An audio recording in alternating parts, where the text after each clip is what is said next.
माननीय विदर्भ प्रांत संघचालक आदरणीय श्री रामजी हरकरे, नागपुर महानगर के माननीय संघचालक श्रीमान राजेश जी लोया, महानगर के सहसंघचालक श्रीमान श्रीधर जी गाड़गे, उपस्थित अधिकारी गण, मेरे सामने तथा ऑनलाइन पर उपस्थित सभी आत्मीय स्वयंसेवक बंधु, श्रद्धेय संतवृंद, नागरिक सज्जन, माता भगिनी,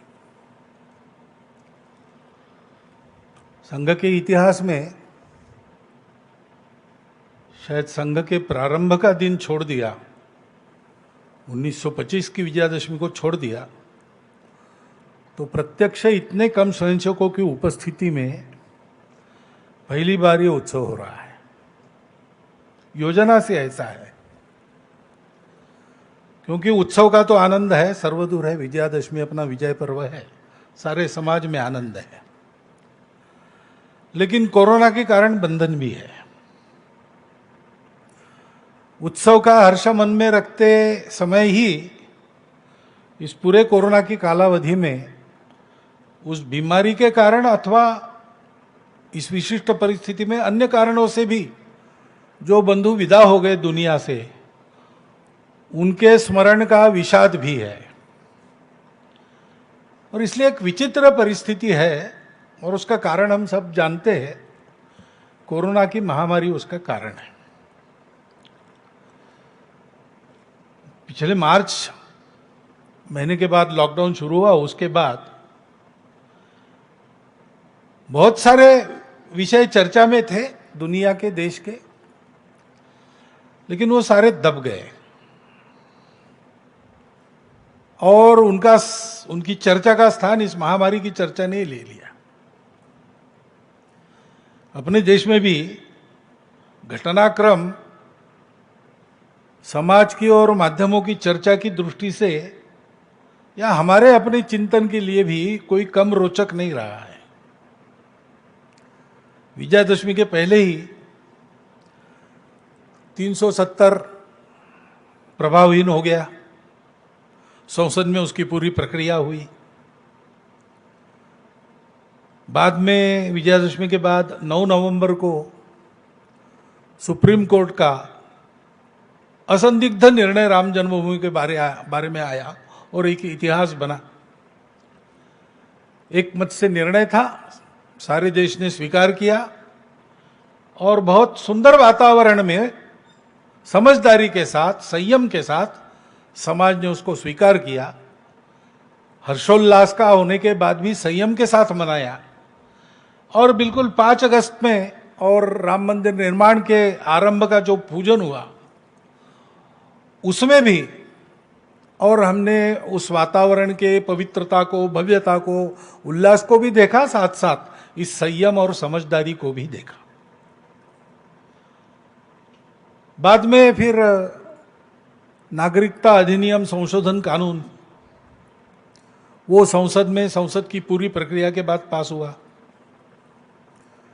अपने पड़ोसी देशों में 2-3 देश ऐसे हैं जहां पर सांप्रदायिक कारणों से उस देश के निवासियों को प्रताड़ित किया जाने का इतिहास है, और उन लोगों को जाने के लिए दूसरी जगह नहीं, वो भारत में आते हैं। तो वहां से विस्थापित, पीड़ित होकर आते हैं, यहां पर वो जल्दी बच जाए, ठीक से बच जाए, इसलिए उस अधिनियम में कुछ संशोधन करने का वो प्रावधान था। जो भारत के नागरिक है उनके लिए उसमें कुछ खतरा नहीं था। बाहर से जो आते हैं भारत में और नागरिक बनने की इच्छा उनकी है, तो उसके लिए भी कानून में पहले से प्रावधान है, ऐसे लोग भी बन सकते हैं। वो पूरी प्रक्रिया करने के बाद, वो प्रक्रिया वैसी की वैसी है, उसमें कोई बदल नहीं है। परंतु अब कानून का विरोध भी करने वाले लोग थे, राजनीति में तो चलता ही है। उन्होंने ऐसा वातावरण बनाया कि इस देश की मुसलमानों की संख्या न बढ़े, इसलिए नियम लाया गया। तो उसके चलते और उसका अच्छा विरोध शुरू हो गया, प्रदर्शन आदि होने लगे। देश के वातावरण में तनाव आ गया, उसका क्या उपाय करना, इसका सोच विचार पूरा हो, कुछ कृति हो, इसके पहले वो सारा और दब गया कोरोना आने के कारण। मनों में जो सांप्रदायिक आँच थी वो मन के मन में रह गई। उसका उपाय होने के पहले ही कोरोना की परिस्थिति आ गई। ऐसा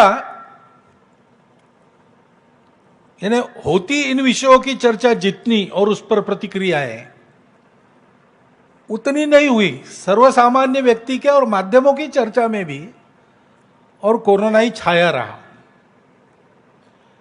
ऐसा सारी दुनिया में ऐसा ही दिखता है। बहुत सारी घटनाएं होती रही है, आज तक होती रही है, लेकिन अधिक चर्चा और ये कोरोना की ही रही है। एक बात हम कह सकते हैं कि सारी परिस्थिति में प्रत्यक्ष कोरोना बीमारी से होने वाला नुकसान भारत में कम है।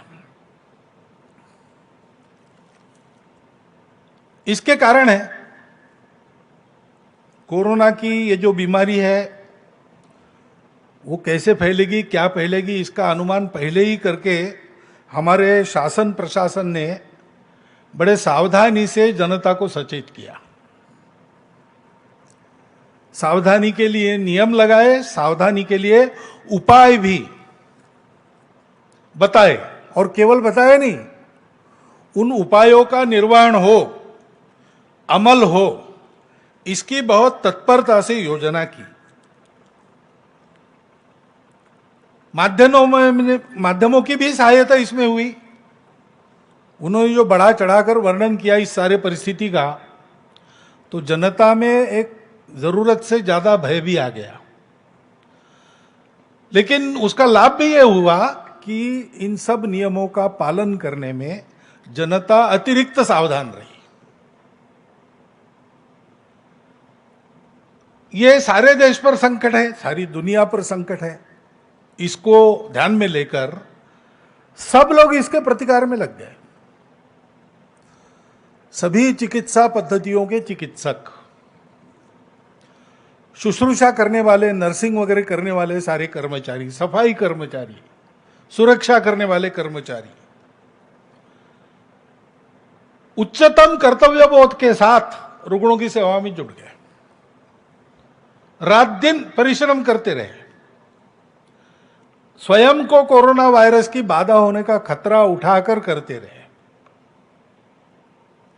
अपने घर वालों से महीने महीने दूर रहकर उन्होंने काम किया।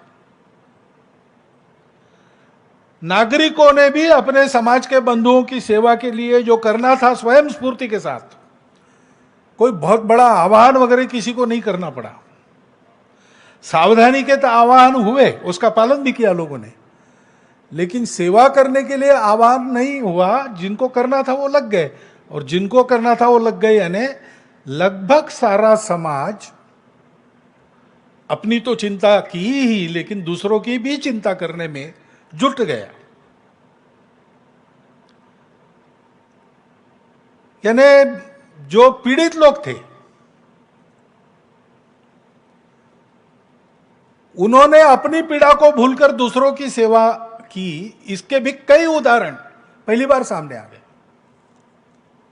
सहायता लेके जाओ तो उस घर के लोग कहते हैं कि हम और 7 दिन चला ले सकते हैं, हमारे पास वालों के पास अभी कुछ नहीं हो, उनको पहले देखिए।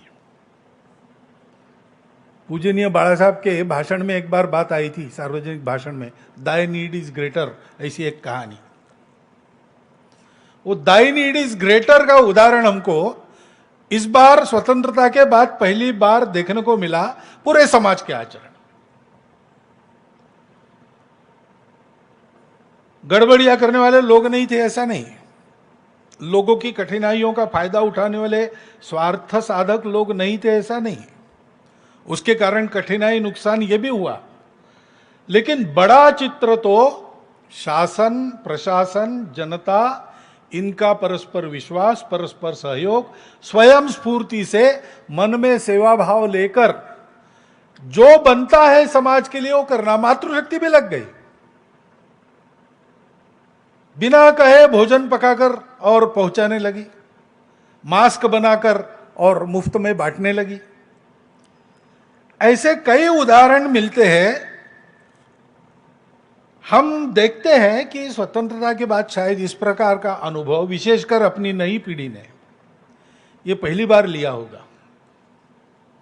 अपने समाज की एक रसता का, सहज करुणा का, शील प्रवृत्ति का, संकट में परस्पर सहयोग का, इनको सबको सोशल कैपिटल ऐसा अंग्रेजी में कहते हैं। लेकिन हमारे देश में ये हमारा सहज और सांस्कृतिक धन है। हमारे परंपरागत कुछ रिवाज है, जीने का तरीका है, हमारी परंपरागत चिकित्सा पद्धतियां है आयुर्वेद जैसी, कुछ आदतें डाली है घरों के संस्कारों में।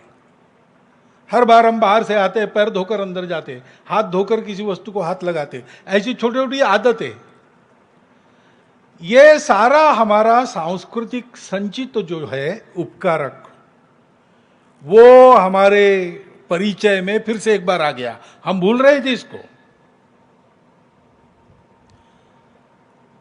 और वो सब सहजशील है हमारा, करुणा के स्वभाव का, सेवा के स्वभाव का, वो बड़ा वेग से सारे समाज के हृदय से प्रकट हुआ और सारा समाज एक होकर सक्रिय हुआ। इस अनुभूति को हमने शायद पहली बार पाया है। सेवा में रत जिनके नाम सबको मालूम है, जिनके नाम किसी को मालूम नहीं, सेवा कर रहे अभी तक, आगे भी करेंगे, सेवा करते करते बलिदान हो गए, ऐसे सब अपने समाज के बंधु भगिनी, चिकित्सक, सब प्रकार के कर्मचारी, समाज के सभी वर्गों से आने वाले सेवा परायण घटक, ये अभिनंदन के पात्र है। और जिन्होंने सेवा करते करते अपना बलिदान दिया, वो सारे हुतात्मा, उनके स्मरण में, उनकी पवित्र स्मृति में हम अपनी हार्दिक श्रद्धांजलि अर्पण करते हैं। परिस्थिति अभी पूरी गई नहीं, चल रही है, लेकिन चरण बदल गया है। महानगर संघ चालक जी के प्रास्ताविक में उल्लेख था, अब लोग जो गए थे वापस आने लगे हैं, रोजगार अपना बंद करके गए थे अपने अपने गांव, वापस आने लगे। बहुत अधिक प्रमाण वापस आने वालों का है, लेकिन आने के बाद उनको वहां रोजगार है ही जो पहला था, ऐसा नहीं है। हो सकता है उनको अपना रोजगार बदलना पड़ेगा, नए रोजगार का प्रशिक्षण लेना पड़ेगा। बहुत सारे वापस हो गए, लेकिन सब वापस नहीं हो गए, इसलिए वहां भी कुछ खाली जगह होगी। वहां पे जो रोजगार है वो रोजगार सिखाने की व्यवस्था चाहिए। जो अपने गांव में ही रहने का निश्चय करके वहीं अभी टिके हैं या आसपास के छोटे शहरों में जाकर रोजगार ढूंढेंगे, उनके लिए भी रोजगार की समस्या है। रोजगार देना, रोजगार का प्रशिक्षण देना और रोजगार का सृजन करना, इस सेवा की आवश्यकता है। इतने दिन शिक्षा बंद रही, विद्यालय बंद रहे, फीस नहीं मिली, तो विद्यालय संचालकों के सामने फीस का पैसा न मिलने से स्कूल चलाने की समस्या है। शिक्षकों को वेतन कहां से देंगे, इसकी समस्या है।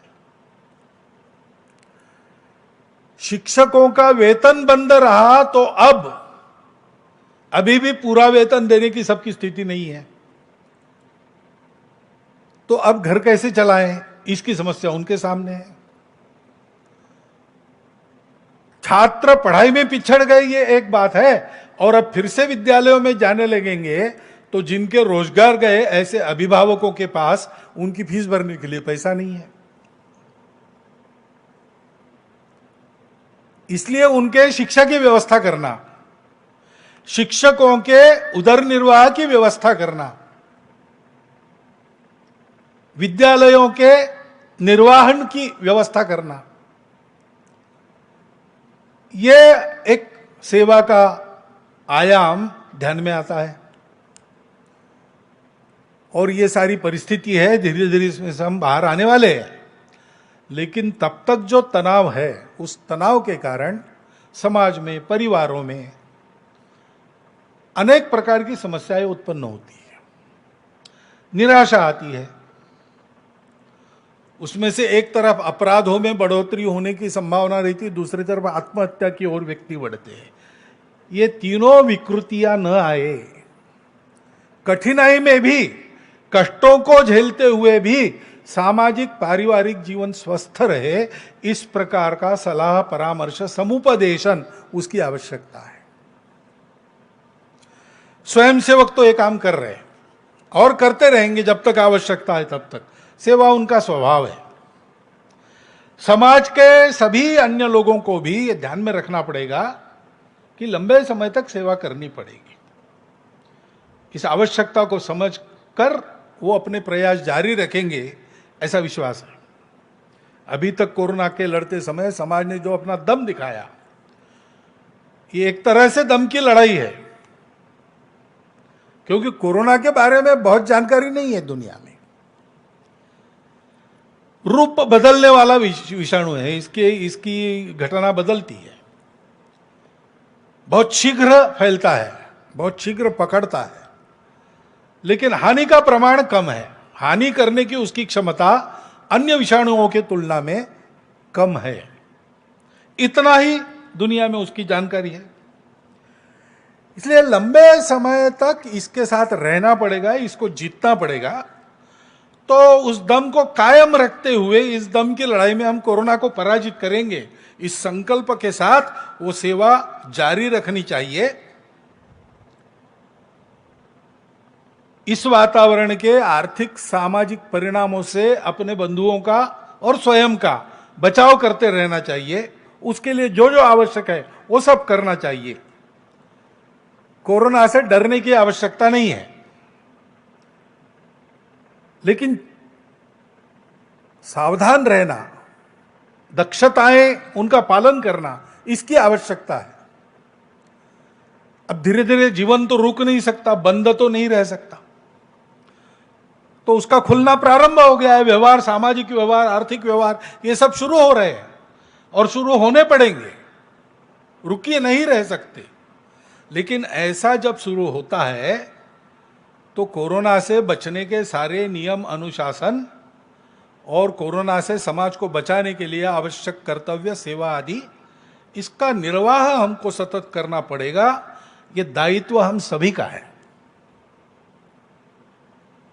ये जो नया रूप समाज का हमने देखा, एकजुट खड़ा होकर, और जितना बड़ा संकट है उससे बड़ा रूप धारण किया समाज की सेवा ने, उसको जब हम देखते हैं तो कई और बातें ध्यान में आती है। अंतर्मुख होकर विचार हुआ, केवल अपने समाज में नहीं, सारे विश्व में ही ऐसा हुआ। सिंहावलोकन, आत्मावलोकन करने लगे लोग। और इसलिए एक शब्द बार बार सुनाई देता है आजकल, न्यू नॉर्मल, ऐसा कहते हैं। यानी क्या? किस परिस्थिति ने हमको कुछ अनुभव दिया।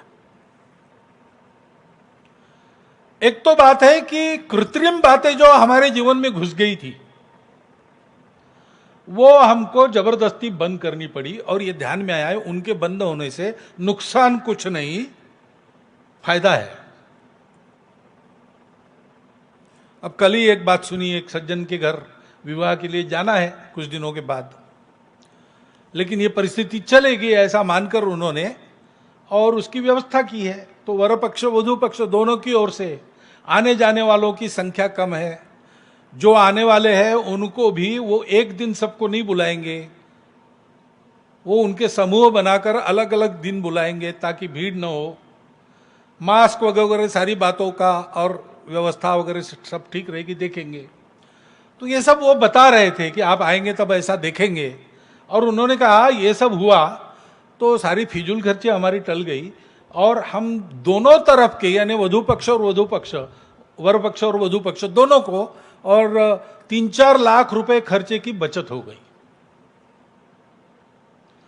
तो ऐसी बातें तो हमारे ध्यान में आई। हम जिन बातों के बिना रह नहीं सकते थे, ऐसा हमको लगता था, उन बातों को छोड़कर हम रहे। आवश्यक क्या है, अनावश्यक क्या है, इसका आईना हमारे सामने खड़ा हो गया। नित्य क्या है, अनित्य क्या है, कृत्रिम क्या है, वास्तविक क्या है। वास्तविक बातें चलती रही, कम मात्रा में चली होगी, लेकिन चलती तो रही। ये सारा हमने देखा। उसका विवेक हमको एक तरह से फिर से मिलने के लिए आया। हमने उससे फिर से भेंट की, और ऐसा चलने के कारण हमने देखा कि 8-10 दिन के बाद ही हवा में हमको ताजगी का अनुभव हुआ। ये सर्वसामान्य प्रतिक्रिया है सारे देश में। नदियों नालों के पानी में हमने स्वच्छता देखी, क्योंकि जो बातें बंद हो गई उसके कारण वहां गंदगी छोड़ना भी बंद हो गया।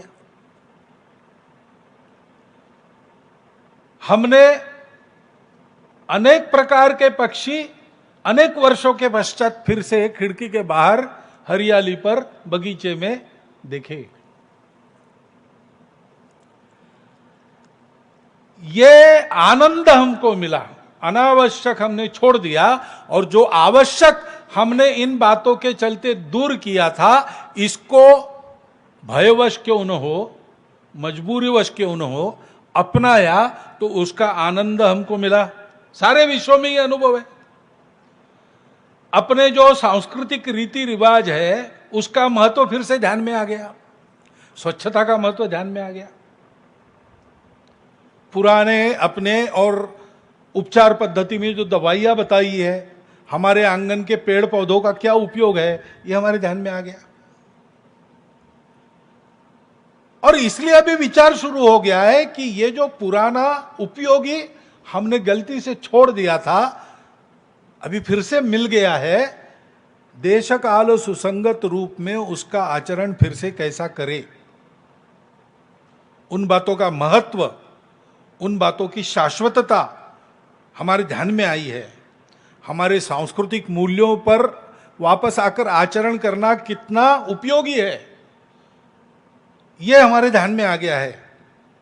कुटुंब व्यवस्था की महत्ता, पर्यावरण के साथ मित्र बनकर जीने का महत्व, ये दिखता है पूरे विश्व में। सोचने की दिशा में परिवर्तन आया है। अब ये परिवर्तन ऐसा ही आगे चलेगा कि परिस्थिति सामान्य होते ही फिर से पहले जैसा लोग व्यवहार करने पड़ेंगे, लगेंगे, ये तो देखने की बात है। लेकिन एक बार तो कोरोना की मार ने ऐसी कुछ सार्थक बातों की तरफ हमारा ध्यान खींचा है। और इसलिए हम देखते थे कि ग्लोबलाइजेशन, ग्लोबल मार्केट की बात हो रही थी। मनुष्य के जीवन को दिग्दर्शित बाजार करेंगे, और इसलिए विश्व का एक बाजार होने से मानवता की एकता हो जाएगी, ऐसा चल रहा था। अब संवाद में अंतर आ गया। अब संवाद जो चलता है उसमें अपने अपने राष्ट्र को अच्छा करना और उस राष्ट्र की विशिष्टता को साथ लेकर उसको सुरक्षित रखकर अपने राष्ट्र के द्वारा विश्व के जीवन में सकारात्मक योगदान होना, इसी से मानव जीवन सुखी, संपन्न, शांति युक्त और समरसता युक्त बनेगा। ये बात सबके और ध्यान में आ गई है। और इसलिए हमको भी सोचना पड़ेगा। हमारे मूल्यों से, परंपराओं से, शाश्वत ज्ञान से फिर से भेंट हुई है, लेकिन इतने दिन हमने उनको नहीं अपनाया, तो हम थोड़ा उनका स्वरूप, अर्थ आदि भूल गए हैं। हमको विचार करना पड़ेगा कि वास्तव में वो क्या है, तब हम उसको अपना सकेंगे, अपना और मानव जीवन का हित कर सकेंगे। जैसा मैंने कहा, जीवन तो नहीं थमा, कोरोना ने हमको रोक दिया, जीवन को तो नहीं रोक सकते। जीवन की अनेक बातें चलती रही। अब ये सारी कोरोना महामारी में चाइना का नाम आता है, वो पता नहीं क्या है, संदिग्ध नहीं, निसंदिग्ध कुछ नहीं, शंकाएं हैं, संदिग्धता है।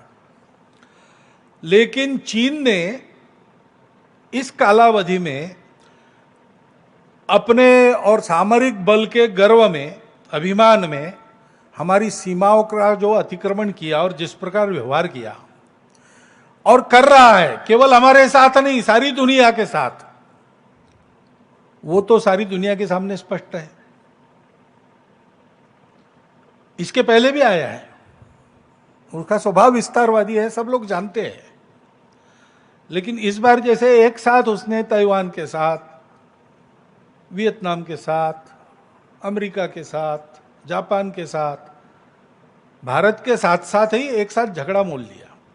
कुछ उसके अपने कारण होंगे, लेकिन सबके ध्यान में फिर एक बार आ गया। लेकिन और एक अंतर ऐसा है कि इस बार भारत ने उसकी जो प्रतिक्रिया दी, उसके कारण वो सहम गया, धक्का मिला उसको एक, क्योंकि भारत तन के खड़ा हो गया। भारत की सेना ने अपने वीरता का परिचय दिया, भारत के नागरिकों ने अपने देशभक्ति का परिचय दिया। सामरिक और आर्थिक दोनों दृष्टि से वो ठिठक जाए, इतना धक्का तो उसको मिला है। और उसके चलते दुनिया के बाकी देशों ने भी चीन को अब डांटना शुरू किया है, खड़ा होना उसके सामने शुरू किया है। और इसलिए हमको अधिक सजग रहने की आवश्यकता है, क्योंकि ये जो नहीं सोची थी उसने ऐसी परिस्थिति उसके सामने खड़ी हो गई, उसकी प्रतिक्रिया में वो क्या करेगा पता नहीं। और इसलिए इसका उपाय क्या है? सतत सावधानी, सजगता और तैयारी। सामरिक तैयारी में, आर्थिक अपनी स्थिति में, अंतर्राष्ट्रीय राजनय में, अपने संबंधों में और पड़ोसी देशों के साथ अपने संबंधों में हमको चाइना से शक्ति में, व्याप्ति में बड़ा होना पड़ेगा। दूसरा उपाय नहीं है, हमको ये करते रहना पड़ेगा। ऐसा करेंगे तो हम चाइना को रोक सकते हैं। पड़ोसी देश ब्रह्मदेश है, श्रीलंका है, बांग्लादेश है, नेपाल है, ये केवल हमारे पड़ोसी थोड़े हैं, ये तो हजारों वर्षों के साथ हमसे संबंधित, लगभग हमारी प्रकृति वाले, हमारे स्वभाव वाले देश हैं। तो इनके साथ जल्दी हमको जोड़ लेना चाहिए। मतांतर तो होते ही है, मतभेद होते हैं, विवाद के विषय भी होते हैं। सीमाएं जब लगती है तो विवाद होते ही है, घर एक दूसरे को लगता है तो कुछ तो विवाद छोटा बहुत रहता ही है। इन सारी समस्याओं से मनमुटाव न होने देते हुए हमको इनको दूर करने का प्रयास अधिक गति से करना पड़ेगा, क्योंकि हम तो सबसे मित्रता करने वाले हैं, हमारा स्वभाव किसी से लड़ने का नहीं है। लेकिन हम मित्रता करने वाले हैं, इसका मतलब हम दुर्बल नहीं है। हमारी मित्रता की वृत्ति को दुर्बलता समझकर, और जो लोग ऐसा सोचते हैं कि हम चाहे जैसे झुका सकते हैं इनको, हम चाहे जैसे इनको मोड़ सकते हैं, उनकी गलतफहमी कम से कम अब तो दूर हो गई होगी। हमारी सेना की देशभक्ति, वीरता, हमारे शासनकर्ताओं की आज की स्वाभिमानी नीति और भारत के लोगों का ऐसे प्रसंगों में एकजुट खड़ा होकर नीति धैर्य के साथ आने वाली परिस्थिति का मुकाबला करना, चीन को यह पहली बार अनुभव मिला होगा, उससे उसने समझ जाना चाहिए। ऐसा मानस जो मन में रखते हैं उनको सबको समझना चाहिए कि इतने कच्चे हम नहीं है। ऐसी कोई भी परिस्थिति आएगी तो हम लोगों की सजगता, तैयारी और दृढ़ता किसी प्रकार कम नहीं पड़ेगी। सारे राष्ट्र में आज यह आत्मविश्वास की हवा चल रही है। हमको उस सजगता को, उस सावधानी को, उस एकता को बनाए रखना पड़ेगा और अपनी तैयारी को बढ़ाते रहना पड़ेगा। क्योंकि केवल एक चीनी ही नहीं है जिसके कारण ऐसा विचार करना है। अपनी सीमाओं की बाह्य सुरक्षा जितनी महत्वपूर्ण है, उसी दृष्टि से, देश की सुरक्षा की दृष्टि से ही अंतर्गत सुरक्षा भी इतनी महत्वपूर्ण है। पिछले साल भर में जो हुआ उसको जरा विश्लेषक नजर से आप देखिए तो आपके समझ में आएगा। समाज की सावधानी, शासन प्रशासन की तत्परता कितनी महत्वपूर्ण है, ये सब ध्यान में आता है। अपने यहां प्रजातंत्र है, इसलिए अनेक दल है। दल है तो विरोध है। सत्ता में जो है वो सत्ता से बाहर हो और हमको वो सत्ता मिले, ऐसी महत्वाकांक्षा रखना ये प्रजातंत्र की एक विशेषता है। यानी वो चलता है प्रजातंत्र में, उसमें कोई दिक्कत नहीं है। सत्ता का खेल है, तो सत्ता के बाहर है वो प्रयास करते हैं कि अभी नहीं तो कम से कम अगले चुनाव में तख्ता बदल जाए और हम बैठे जहां वो बैठे, उसके लिए चाले चलते हैं, चलता है। परंतु इसमें भी एक विवेक है ना। हम एक देश के लोग हैं, हमारी आपस में स्पर्धा हो सकती है, हमारा आपस में युद्ध नहीं हो सकता। चुनाव ये कोई दुश्मनों की लड़ाई नहीं है, चुनाव एक स्पर्धा है। स्पर्धा स्वस्थ होनी चाहिए, स्वस्थ हो, स्वस्थता पूर्वक चले, उसमें दिक्कत नहीं। लेकिन अगर हमारे इन दांव पेचों के कारण समाज में विभाजन पैदा होता है, दूरियां बढ़ती है, समाज के दो वर्गों में कटुता पैदा होती है, तो ये ठीक नहीं है, ये राजनीति नहीं है। और ऐसी परिस्थितियों का लाभ लेकर भारत को दुर्बल बनाने के लिए, खंडित रखने के लिए, भारत के समाज को विभाजित, मनमुटाव भरा, भेदों से जर्जर समाज बनाने के लिए उत्सुक ऐसी शक्तियां है, दुनिया में भी है, भारत में भी है, भारत में उनके हस्तक भी है। अपनी विविधताओं को वो भेद बताते हैं और आपस में झगड़ा लगाते हैं। और ऐसी जो घटनाएं होती है उससे, इसलिए वो घटना हो ही नहीं। समाज में अत्याचार क्यों हो, विषमता का व्यवहार क्यों हो, ये होना ही नहीं चाहिए। इतना बड़ा समाज, इतना बड़ा देश है, एक आध बार हो भी गया तो भी शासन को तुरंत तत्परता पूर्वक दौड़कर अपराधियों को पकड़ लेना चाहिए, उनको कड़ी से कड़ी सजा शीघ्रातिशीघ्र होनी चाहिए। समाज का इसमें सहयोग होना चाहिए। हम लोगों की कृति, समाज की कृति इन घटनाओं की प्रतिक्रिया देते समय राष्ट्रीय एकात्मता का ध्यान व सम्मान रखकर समाज में विद्यमान सभी पंथ, प्रांत, जाति, भाषा आदि विविधताओं का सम्मान रखते हुए उस संविधान कानून की मर्यादा के अंदर ही अभिव्यक्त हो, यह अत्यंत आवश्यक है। अपने देश में ऐसे लोग हैं जो स्वांग रचते हैं, जिनकी निष्ठा इन बातों पर बिल्कुल नहीं है। वो संविधान के विरुद्ध कानून को ताक पर रखकर हिंसा करते हुए नजर आते हैं, भारत तेरे टुकड़े हो ऐसी घोषणा करते हैं, नजर आते हैं। लेकिन वो ऐसे प्रसंगों में अपने आप को संविधान, धर्मनिरपेक्षता आदि आदि के बड़े रखवाले बताकर और ये समाज को तोड़ने की कार्रवाई करते रहते हैं, समाज को उल्टी पट्टी पढ़ाते हैं। अपने देश का संविधान प्रदत्त करते समय डॉक्टर बाबा साहब आम्बेडकर के जो दो भाषण हुए, उसमें उन्होंने जिन तरीकों को ग्रामर ऑफ अनार्की कहा है, अराजकता का व्याकरण कहा है, ऐसी बातें सिखाने वाले ये लोग हैं। और ये लोग देश और समाज को तोड़कर दुर्बल रखने का उद्योग करते हैं, उनके अपने निहित स्वार्थों के लिए। उनसे बचना समाज को सीखना पड़ेगा। वो भ्रम फैलाते, ऐसा भ्रम संघ के बारे में फैलाने का उनका पूर्वापार उद्योग चला है। आजकल वो अप्रभावी है, ये बात अलग है, लेकिन जान लेना चाहिए, जैसे संघ के बारे में भी जान लेना चाहिए। हम हिंदू शब्द का उपयोग करते हैं, हिंदुस्तान हिंदू राष्ट्र ऐसा कहते हैं। इसको लेकर भ्रम पैदा करने वाले लोग हैं, इसलिए जानना चाहिए। हिंदुत्व एक ऐसा शब्द है जिसके अर्थों को पूजा से जोड़कर संकुचित किया गया है, लेकिन संघ की भाषा में उस केवल पूजा खान पान तक मर्यादित संकुचित अर्थ में उसका प्रयोग नहीं होता।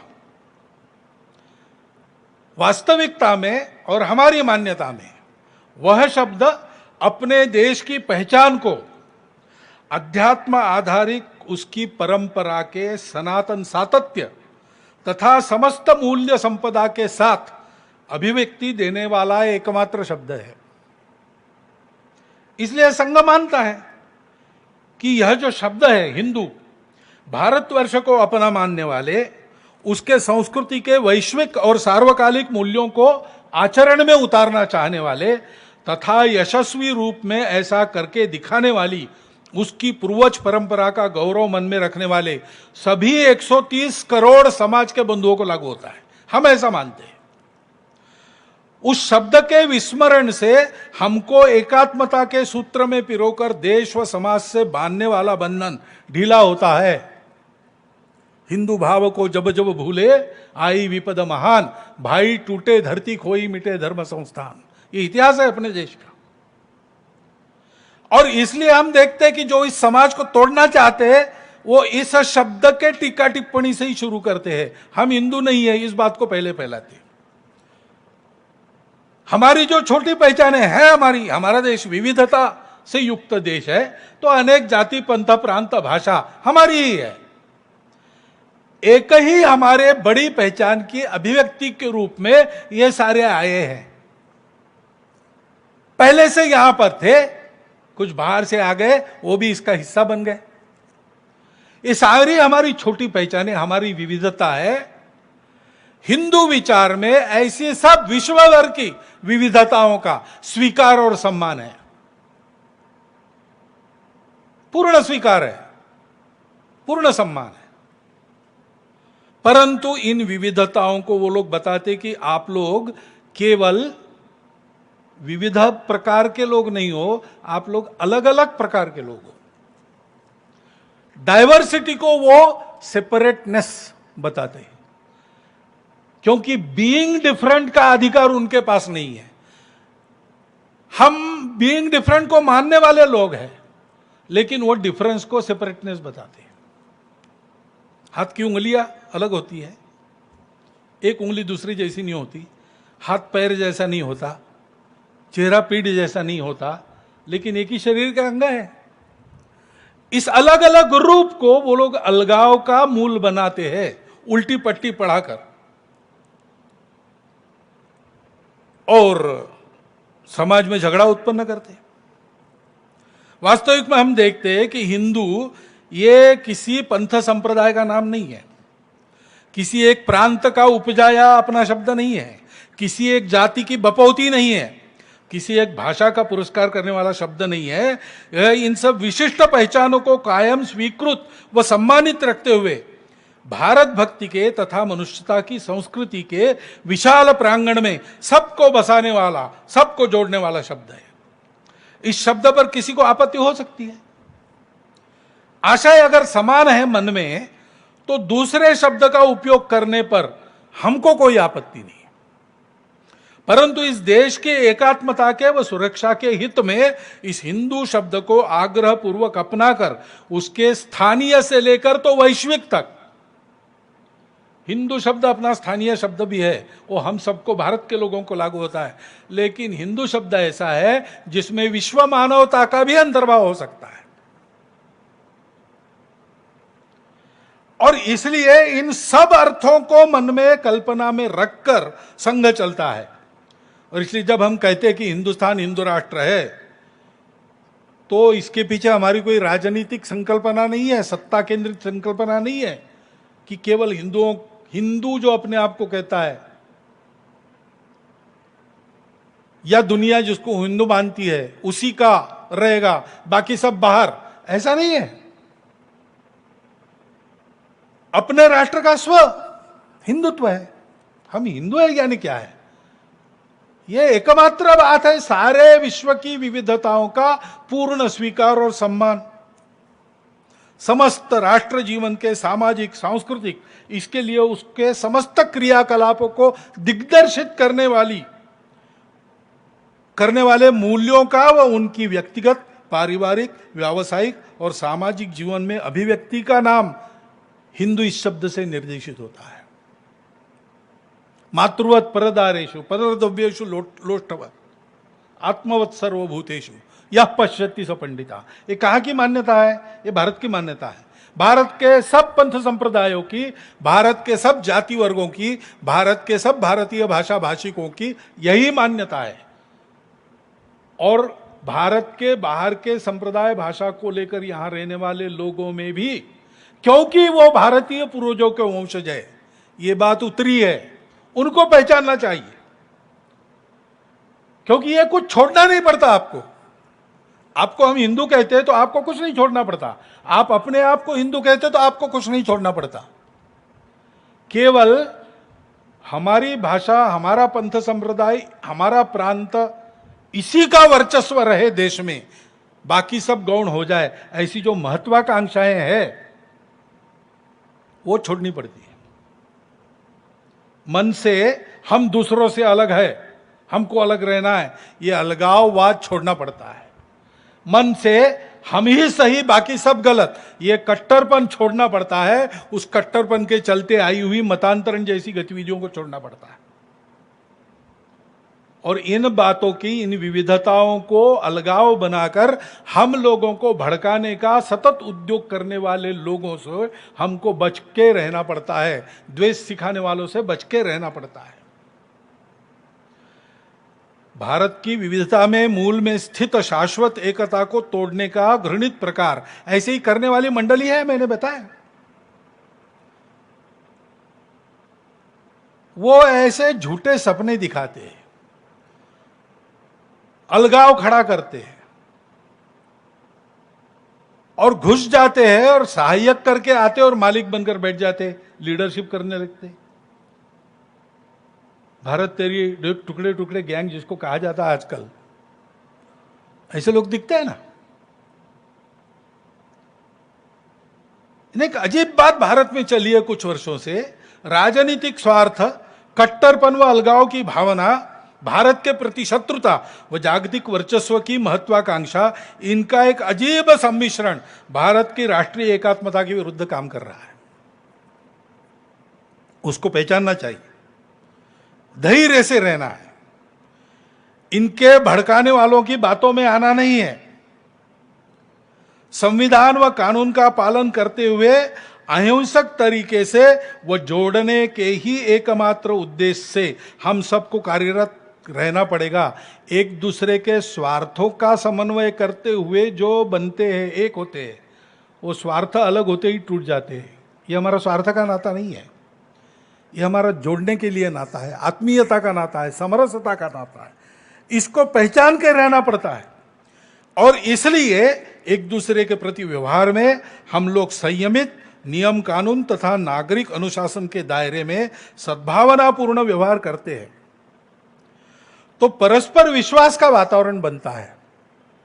और यह वातावरण एक बार बनता है तो जो भी जिसकी समस्या हो, सब मिल बैठकर ठंडे दिमाग से, समन्वय से उसका हल निकाल सकते हैं। हर समस्या का हल निकलेगा। लेकिन उसके लिए ये सारी समस्याएं किसी एक वर्ग संप्रदाय की नहीं है, किसी एक प्रांत भाषा की नहीं है, संपूर्ण हिंदू जाति की है। वैसे सारा समाज मिलकर आपस के सौहार्द के आधार पर, आत्मीयता, समरसता के आधार पर, अपनेपन के आधार पर जब विचार करता है तब हर समस्या का हल निकलता है। ऐसा नहीं करते हैं, आपस में लड़ने लगते हैं, अविश्वास बनता है। आक्रामक भाषा, आक्रामक कृतियां, एक दूसरे के प्रति तिरस्कार की, द्वेष की कृतियां, इससे वातावरण कलुषित होता है, एक दूसरे पर विश्वास नहीं रहता, और जब विश्वास नहीं रहता तब समस्या क्या है ये समझ में भी नहीं आता, हल साधना तो दूर बात है। भय की भावना में अनियंत्रित हिंसक आचरण को बढ़ावा मिलता है, दूरियां और विरोध बढ़ते रहते हैं, और इसलिए धैर्यपूर्वक सौहार्द का व्यवहार रखना, उसको बढ़ाना, इसके लिए आवश्यक है, अपनी अपनी पहचान है, वो मान्य है, पूर्ण स्वीकार है, परंतु हम सबकी एक बड़ी पहचान है, भारत माता के पुत्र, भारतीय पूर्वजों के वंशज, भारतीय संस्कृति में पले बढ़े, उसको आगे संवर्धित करने के लिए जीने वाले हम सब। इसको हम हिंदू कहते हैं, आप और कुछ कहते हो, लेकिन यही आशय है, इस सत्य को हमको स्वीकार करना पड़ेगा। हमारे कोई अलग महत्वाकांक्षा नहीं है, हमको हावी होना नहीं है, हमको साथ रहना है, साथ चलना है। भारत से कोई भारतीय अलग हो नहीं सकता, हो गया तो उसका परिणाम अच्छा नहीं है। चारों ओर उदाहरण है, जिन्होंने भारत नाम छोड़ दिया, भारतीय से अलग हो गए, उनका क्या हो रहा है हम देख सकते हैं। ये सारा दृश्य हमको दिशा निर्देश दे रहा है, भारतीयों को सबको एक भावना में मिल जाना चाहिए, अपने यहाँ जिसको इमोशनल इंटीग्रेशन कहते हैं, भावनिक एकता। उस भावनिक एकता और भारत में सभी विविधताओं का स्वीकार, सम्मान, इसकी जो भावना है, उसके मूल में क्या है? उसके मूल में ये हिंदू संस्कृति है, उसके मूल में हिंदू परंपरा है, यहाँ का हिंदू समाज है, उसकी प्रवृत्ति स्वीकार की है, उसकी सहिष्णु आचरण पद्धति है, और वो सबका सम्मान आदर करना चाहता है, इसलिए यह सब चलता है। संघ में हिंदू हिंदू बहुत बार चलता है, फिर से मैंने चर्चा की, इसलिए की कि इससे संबंधित बाकी शब्द है। स्वदेशी, आजकल अब ये कोरोना की परिस्थिति में स्वदेशी का महत्व सबके ध्यान में आ गया। तो स्वदेशी में स्व क्या है? देशी तो नीति है, लेकिन उस नीति के मूल में जो स्व क्या है? वो स्व यही हिंदुत्व है। स्वामी विवेकानंद ने शिकागो में जाकर और संपूर्ण विश्व को बंधुभाव और स्वीकार्यता की नजर से देखकर, एक कुटुंब के रूप में मानकर और सहिष्णुता की घोषणा की, संकुचित मतभेदों की मृत्यु घंटा, ऐसा अपने भाषण में कहा। वो जो विवेकानंद ने वर्णन किया है उनके उस 3 मिनट के भाषण में, वही यही हिंदुत्व है, वही हमारा स्व है। श्री रविंद्रनाथ ठाकुर महाकवि, उन्होंने स्वदेशी समाज ऐसा एक लिखा है। उस स्वदेशी समाज में भारत के नवोत्थान की कल्पना उन्होंने जिस आधार पर की, उसको बिल्कुल साफ साफ हिंदू शब्द का उपयोग करते हुए उन्हें रखा है, वही है। योगी अरविंद ने उत्तर पारा में कहा था, वही हिंदू है। 1857 के बाद खूब विचार मंथन करके अपने देश को स्वतंत्र करने के लिए, विकसित करने के लिए, आधुनिक रूप में सजाने के लिए जो आत्ममंथन चला, सक्रियता चली लोगों की, उनका चिंतन हुआ, उस सारे चिंतन का सार अपने संविधान के प्रस्तावना में है। वही हमारी आत्मा है, वही हिंदुत्व है, उसमें भी इसी की घोषणा होती है। उसके आधार पर देश के बौद्धिक विचार मंथन की दिशा होनी चाहिए। उसके द्वारा किए जाने वाले सारासार विवेक, कर्तव्य अकर्तव्य के विवेक निकष उसके ही आधार पर निश्चित होने चाहिए। हमारे राष्ट्रीय मानस की आकांक्षा, अपेक्षा और दिशा उसी के प्रकाश में साकार होनी चाहिए।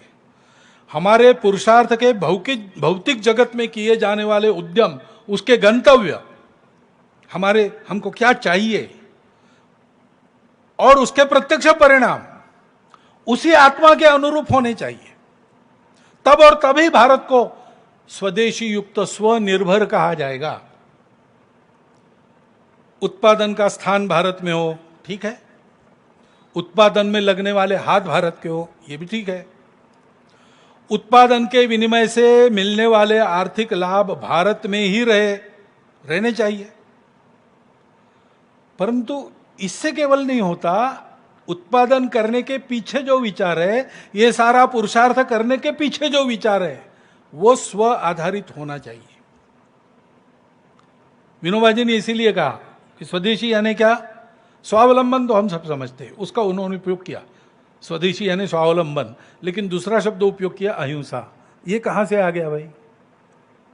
स्वदेशी में अहिंसा कहां से आ गई? क्योंकि वो भारत की सनातन आत्मा का जीवन का मूल्य है, सत्य अहिंसा अस्त्य अपरिग्रह ब्रह्मचर्य। दत्तोपंत ठेंगड़ी ने कहा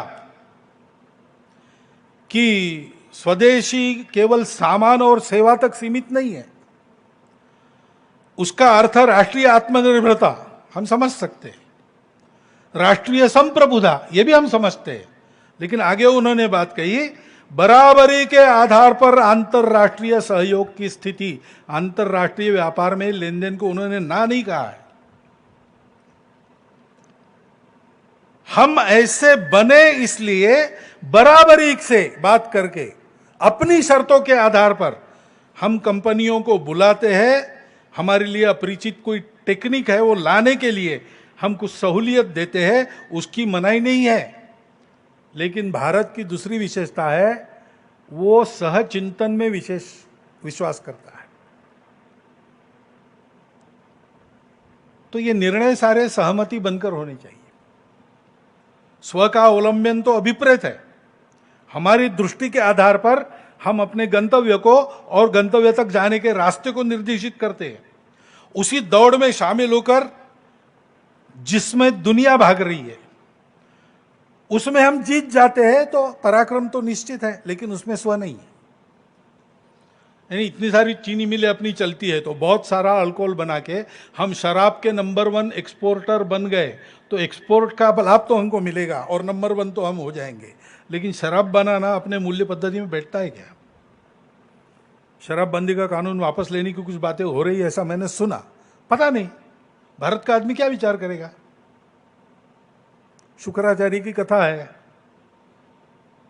कृष्ण के वंश का विनाश उस व्यसन के कारण हुआ है, और वर्तमान में साक्ष्य है परिवार कैसे उद्ध्वस्त होते हैं। तो इसलिए आप कितना कमाते हो इससे भी ज्यादा महत्वपूर्ण स्व में बात है, कैसा कमाते हो, आपका विचार क्या है, आपकी दिशा क्या है। कृषि नीति तो केवल अच्छी फायदेमंद कृषि इतने से काम नहीं चलता।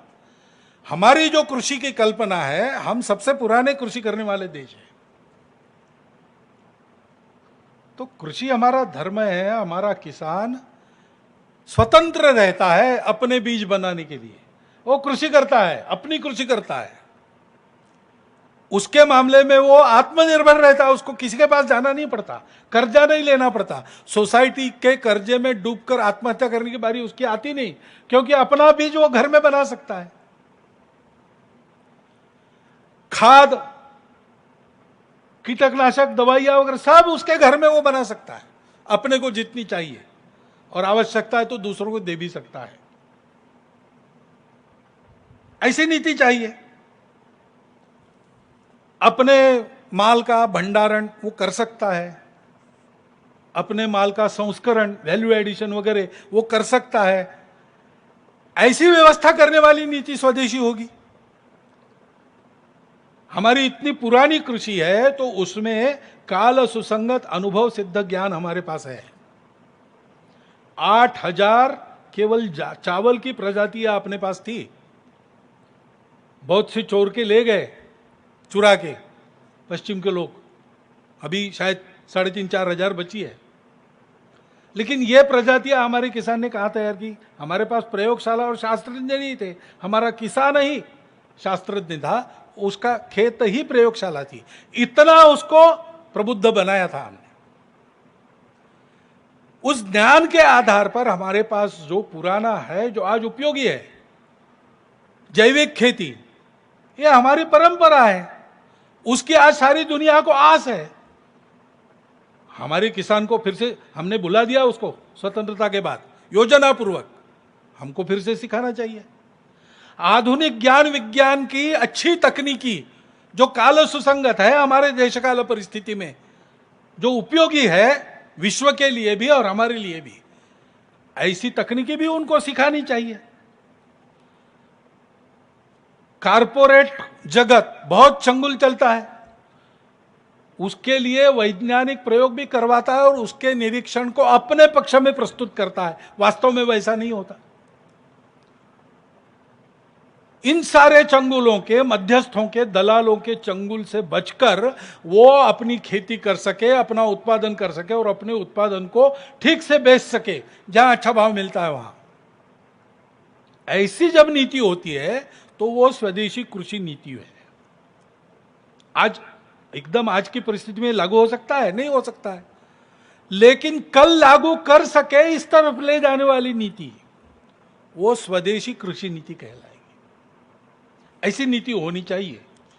और हम देखते हैं आजकल कि अर्थ, कृषि, श्रम, उद्योग तथा शिक्षा नीति में स्व को लाने की इच्छा रखकर कुछ आशा जगाने वाले कदम अवश्य उठाए गए हैं।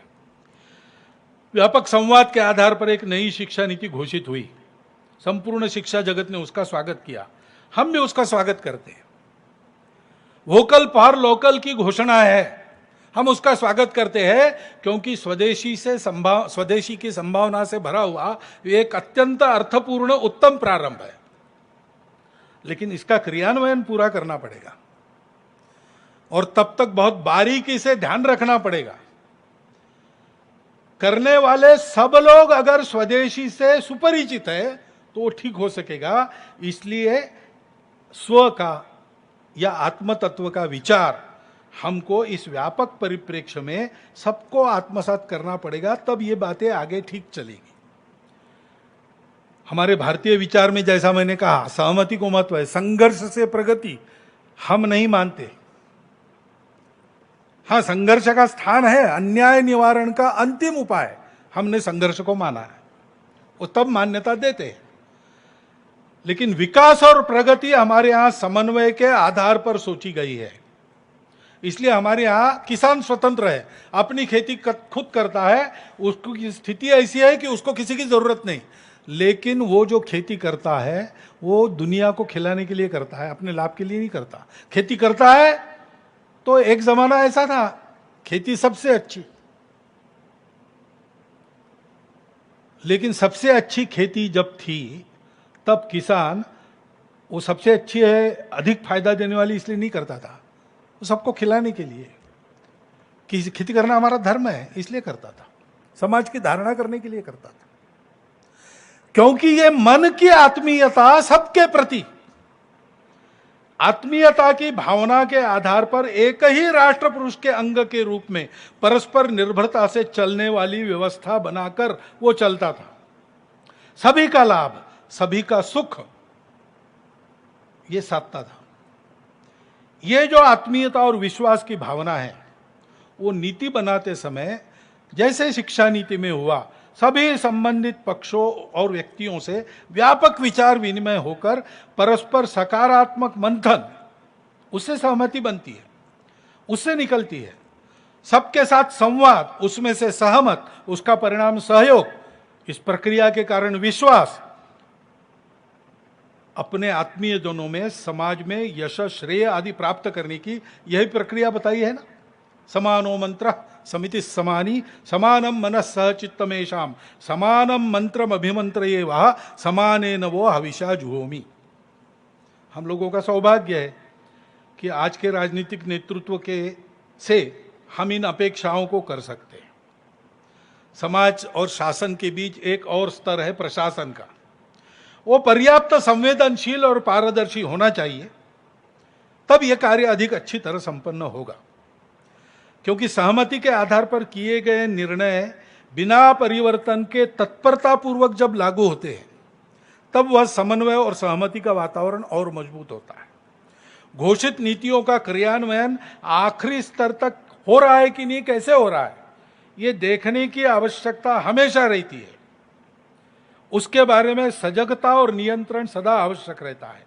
नीति निर्माण के साथ साथ उसके क्रियान्वयन में भी तत्परता व पारदर्शिता रहने से नीति में अपेक्षित परिवर्तन के लाभों को पूर्ण मात्रा में पा सकते हैं।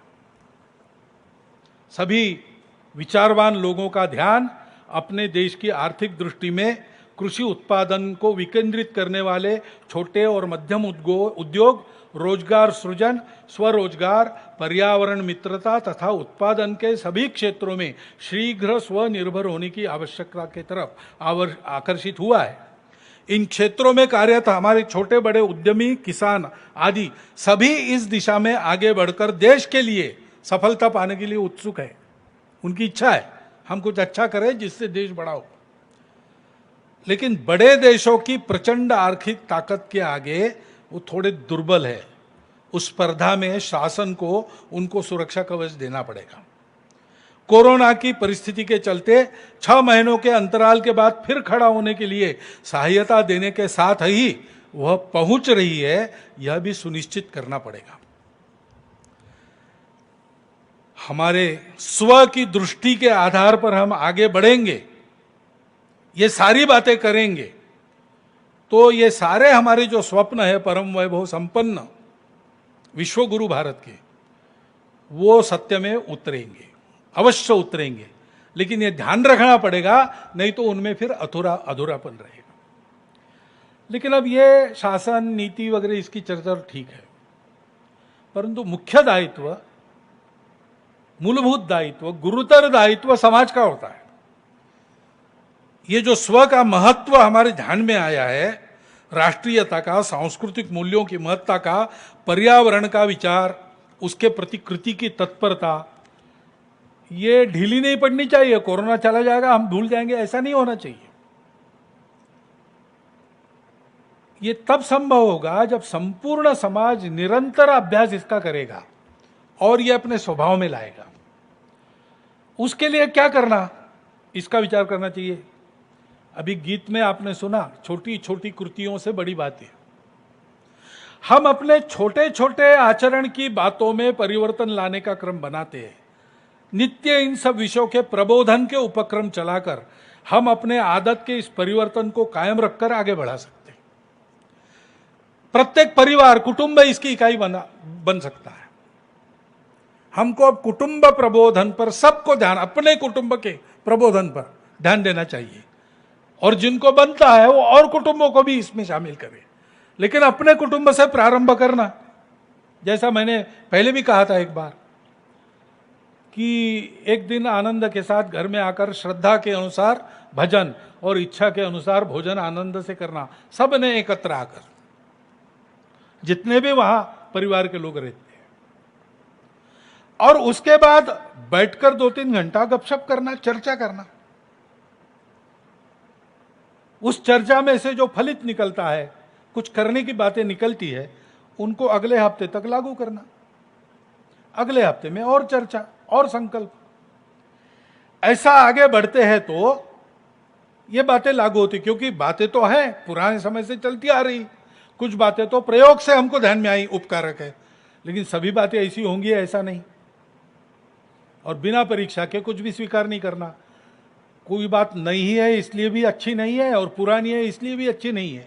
बात का उपकारक होना, उपयुक्त होना नएपन पुरानेपन पर निर्भर नहीं करता। और इसलिए कहते हैं संतः परीक्षान्यतरत भजन्ते मूढ़ पर प्रत्ययनीय बुद्धि। परीक्षा करके बातों का स्वीकार होना चाहिए।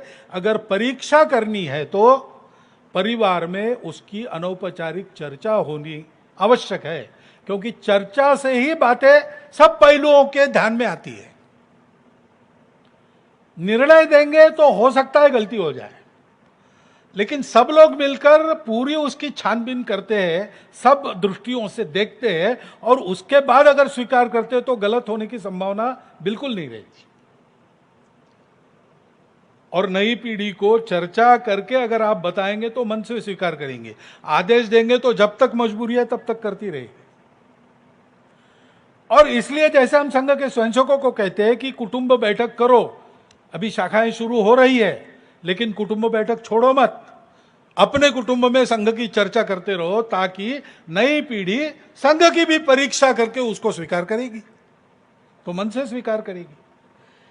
ऐसा अनौपचारिक चर्चा होने से किसी उपयुक्त वस्तु को स्वीकारने का या अनुपयुक्त व्यक्ति को वस्तु को छोड़ने का मन बनता है तो स्वेच्छा से स्वीकार होता है। छोटे छोटे विषय, अपने घर का रखरखाव, अपने घर की साज सज्जा, अपने कुटुंब की गौरव परंपरा, अपने कुटुंब में काल सुसंगत क्या रीति रिवाज चलते आए हैं, अपनी कुल रीति क्या है, इसकी चर्चा कर सकते हैं। पर्यावरण का विषय, अपने घर में पानी का बचाकर उपयोग हो, अपने हाथ की बात है। अपने घर में कम से कम सिंगल यूज प्लास्टिक बिल्कुल न रहे, हम कर सकते हैं। अपने घर में जगह नहीं है तो गमलों में फूल सब्जी पौधे कुछ उगाओ, आंगन है तो हरियाली, सब्जी का बगीचा, यहां से लेकर तो और वृक्षारोपण के उपक्रम कार्यक्रम तक कृति में शामिल होना। क्योंकि ये अभी महानगर संघ चालक जी ने कहा कि रोज का समय, रोज का धन और रोज का श्रम अपने लिए तो लगता है, परिवार के लिए तो लगता है, समाज के लिए कितना लगता है। परिवार में चर्चा हो, सब लोग अपना संकल्प करें। ऐसे कार्यक्रमों में, प्रबोधन के उपक्रमों में जाना, इसकी आवश्यकता है। रक्तदान है, नेत्रदान है, वृक्षारोपण है, जल संधारण है, अनेक प्रकार की सेवाएं, कितनी ही बातें समाज में हम कर सकते हैं, उसकी चर्चा होनी चाहिए। सारा समाज हमारा है तो सारे समाज में हमारे मित्र है कि समाज के एक विशिष्ट वर्ग में है। हम लोगों का जिनके घर में जाना आना होता है परिवारों में, वो केवल एक वर्ग के हैं, केवल विशिष्ट वर्गों के हैं, कि संपूर्ण समाज के सभी वर्गों में हमारे मित्र हैं। हम उनके घर जाते कुटुंब सहित, वो हमारे घर आते कुटुंब सहित, ये कैसे हो सकता है? सामाजिक समरसता के प्रारंभ की दृष्टि से सबसे महत्वपूर्ण बात है, भाषण बहुत होते हैं, छोटी कृतियों से प्रारंभ करके परिवर्तन आता है। उस परिवर्तन को लाने के लिए ऐसा योगदान अपना कुटुंब दे सकता है। ऐसे छोटे छोटे उपक्रमों के द्वारा व्यक्तिगत जीवन में सद्भाव, शुचिता, संयम, अनुशासन सहित मूल्याधारित आचरण का विकास कर सकते हैं। उसके परिणाम स्वरूप हमारा सामूहिक व्यवहार भी नागरिक अनुशासन का पालन करते हुए परस्पर सौहार्द बढ़ाने वाला व्यवहार हो जाता है। प्रबोधन के द्वारा समाज के सामान्य घटकों का मन अपनी अंतर्निहित एकात्मता का आधार स्वर हिंदुत्व को बनाकर चले तथा देश के लिए पुरुषार्थ में अपने राष्ट्रीय स्वरूप का आत्मभान, सभी समाज घटकों की आत्मीयता व परस्पर निर्भरता, हमारी सामूहिक शक्ति सब कुछ कर सकती है, यह आत्मविश्वास हमारे मूल्यों के आधार पर विकास यात्रा के गंतव्य की स्पष्ट कल्पना जागृत रहती है तो निकट भविष्य में ही भारतवर्ष को संपूर्ण दुनिया की सुख शांति का युगानुकूल पथ प्रशस्त करते हुए बंधुभाव के आधार पर मनुष्य मात्र को वास्तविक स्वतंत्रता व समता प्रदान करने वाला भारतवर्ष इस नाते खड़ा होता हुआ हम देखेंगे।